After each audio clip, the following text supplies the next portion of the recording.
जय हिंद साथियों, स्वागत है आप सभी का आपके अपने YouTube channel DS Rajput education में। तो दोस्तों आज अपन लोग बाल विकास से संबंधित कुछ महत्वपूर्ण पॉइंटों को जानेंगे, जैसे कि बुद्धि परीक्षण से संबंधित आपके बहुत सारे क्वेश्चन पूछे जाते हैं।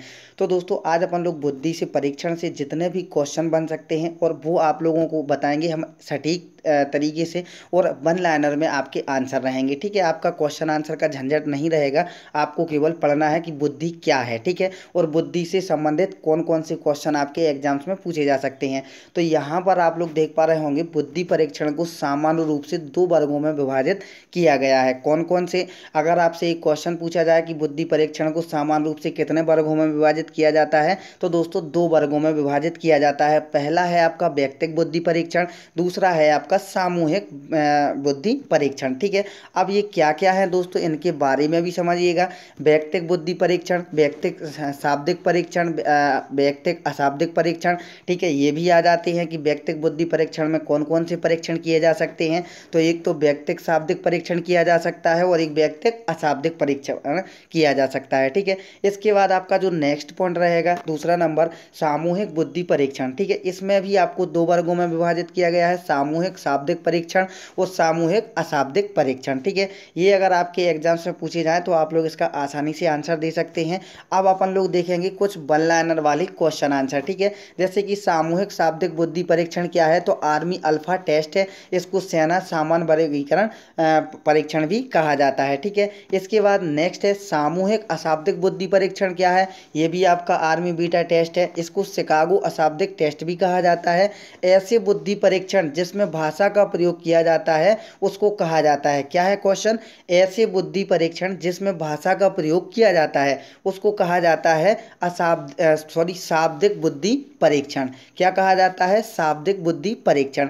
नेक्स्ट है आपका सामूहिक बुद्धि परीक्षण का जो विकास है वो सर्वप्रथम कब हुआ था, तो सामूहिक बुद्धि परीक्षण का जो विकास सर्वप्रथम किया गया था वो प्रथम विश्व युद्ध के दौरान किया गया था। ठीक है, अब इससे और भी महत्वपूर्ण चीज़ें हैं, जैसे कि बुद्धि का वर्गीकरण क्या क्या होता है, ठीक है, किस आधार पर किया जाता है, तो वो भी अपन लोग सीखेंगे। ठीक है, तो देखिएगा।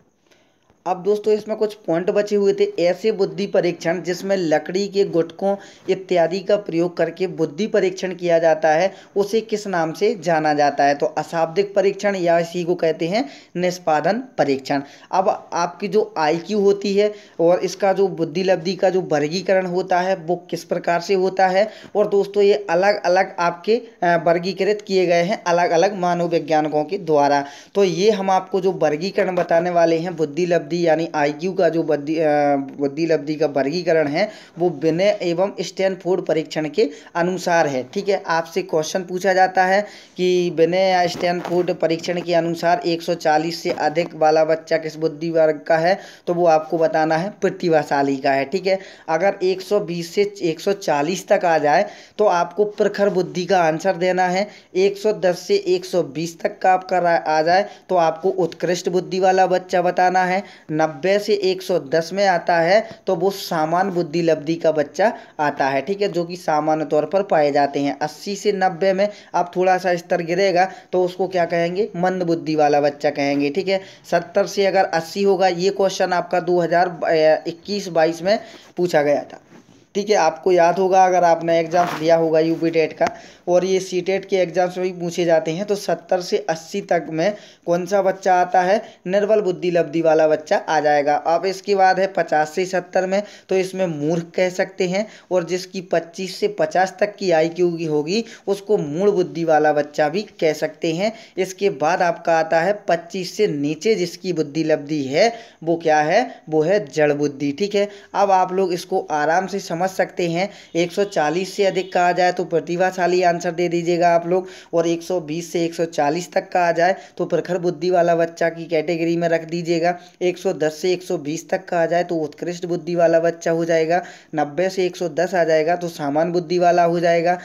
80 से 90 होगा तो मंद बुद्धि होगा। 70 से 80 होगा निर्मल बुद्धि वाला बच्चा होगा, और 50 से 70 वाला बच्चा कैसा आता है, मूर्ख, जिसको आप लोग बातों बातों में कह देते ना यार मूर्ख हो यार आप तो, ठीक है। तो वो क्या, अगर आप वो तो एक कहने वाली बात होती है, लेकिन जो सचमुच में जो मूर्ख व्यक्ति होता है उसकी आईक्यू कितनी होती है 50 से 70 तक की।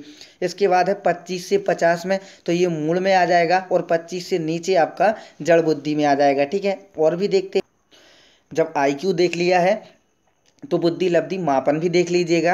अब बुद्धि लब्धि मापन से संबंधित जितने भी क्वेश्चन आते हैं, तो सबसे पहले तो एक क्वेश्चन आता है कि जो बुद्धि लब्धि का सूत्र का आविष्कार किया गया था वो किसके द्वारा किया गया था, तो वो टर्मेन के द्वारा किया गया था। किसका, बुद्धि लब्धि का आविष्कार। और बुद्धि लब्धि का जो सूत्र होता है वो मानसिक आयु बटे वास्तविक आयु इंटू 100, ठीक है। कुछ क्वेश्चन भी आते हैं तो वो हमने आपको जस्ट नीचे ही उदाहरण के तौर पर रखे हुए हैं, जिसको कि आप लोग इसी सूत्र से कर सकते हैं। आपको इसमें कभी कभी बेनिफिट मिल जाता है। एक तो आपसे सूत्र पूछ लिया जाता है कि बुद्धि लब्धि का जो सूत्र होता है वो क्या होता है, तो अगर आपको याद होगा तो आप तो ये तो आंसर दे पाएंगे, ठीक है। अब अगर आपको ये याद होता है तो इसका आंसर भी आप लोग कर ले जाएंगे।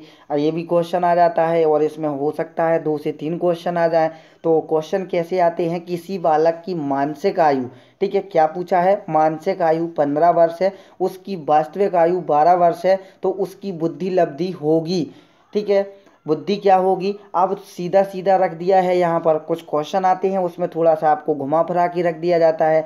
तो यहाँ पर तो सीधा सीधा मानसिक आयु दे दिया है, तो ऊपर दिया गया है तो ऊपर 15 आ जाएगा, और वास्तविक आयु में दे रखा है 15 वर्ष, ठीक है। तो 15 नीचे दे दिया है, और आपको गुणा करना है 100 से, और ठीक है। तो अब आप लोग कैसे करेंगे, 4 को इसको काटेंगे, 4 तिया कितना होता है 12, और ये 100 4 से 25 बार में कट जाएगा। अब 3 से 5 को काटेंगे तो 5 से कट जाएगा, यहाँ पर बचता है 25 और यहाँ पर बचता है 5। तो 25 गुणा 5 करेंगे आप लोग तो कितना आएगा, 125 आ जाएगा, ठीक है। तो इस प्रकार से आप लोग आसानी से कर ले जाओगे। दोस्तों इसमें जितने भी सवाल होते हैं अक्सर में 115 ही इसका उत्तर आता है। आप लोग बहुत सारी सवाल करेंगे तो दोस्तों आपको लगभग लगभग 125 ही आंसर मिलेगा। तो आप लोग तुक्का में भी लगा सकते हैं, लेकिन आपको तुक्का में नहीं लगाना है, सीधा सीधा आपको सूत्र याद रखना है कि मानसिक आयु बटे वास्तविक आयु गुणा आपको 100 करना है। जो आपको जो आयु दी गई है उसकी, वो आपको ऊपर रखना है, जो उसकी रियल यानी वास्तविक आयु है वो हमेशा नीचे आएगी, ठीक है। तो इस बुद्धि लब्धि का अर्थ है कि बालक प्रखर बुद्धि का है, ठीक है। अब इसमें नेक्स्ट आता है कि जिनकी बुद्धि लब्धि 100 या इसके आसपास होती है वे माने जाते हैं। तो 90 से अपन ने 100 110 में क्या पढ़ा था, सामान्य बुद्धि पढ़ा था। तो 100 या इसके आसपास होती है तो वे कैसे माने जाते हैं, सामान्य बुद्धि वाले माने जाते हैं। अब शैक्षिक लब्धि का भी सूत्र आ जाता है। तो भाई इसमें कोई भी आ जाए आपका शैक्षिक में, ठीक है। तो शैक्षिक लब्धि का अगर आपका सूत्र आ जाए तो ऊपर शिक्षा आयु रखना है, नीचे वास्तविक आयु रखना है, और गुणा 100 का करना है, ठीक है। ये जो क्वेश्चन आपको बता रहे हैं दोस्तों, ये सुपर टेट में आपके क्वेश्चन आने की संभावना रहते हैं। बाकी आपका यूपी टेट सी टेट में तो केवल आपको बुद्धि लब्धि का सूत्र पूछा जाएगा, जो कि आपके सामने ये दिया गया है, ठीक है। तो शैक्षिक लब्धि अगर पूछा जाए तो शिक्षा आयु, नीचे आपको वास्तविक आयु गुणा 100 का करना है, ठीक है। नेक्स्ट है आपका बुद्धि उपलब्धि लब्धि, ठीक है।